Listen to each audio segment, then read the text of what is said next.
spore formation is a very important method.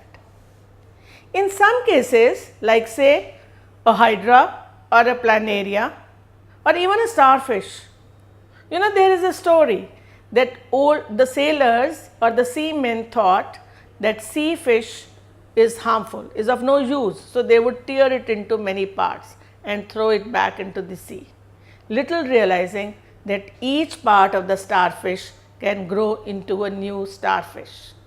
Just like if you take planaria or hydra and break it up into tiny pieces, each piece can grow into a new individual.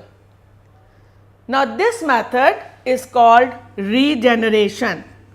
That means generating again. This phenomenon we even see in the house lizard. You cut its tail, it can grow its own tail, because there are specialized tissues that can proliferate very rapidly, and from there the new parts appear. But can this be called reproduction?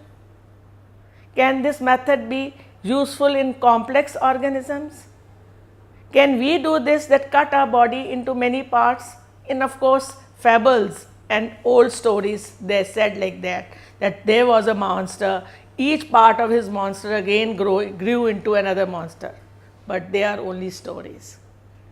This does not happen because intentionally nobody is going to cut and then each part will grow into a new individual.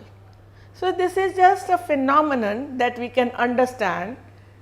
It is a way of growing a new part.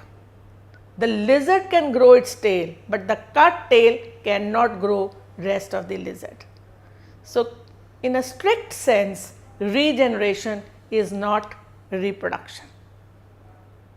Another very common method among flowering plants, we can use root cutting, stem cutting, buds, layering.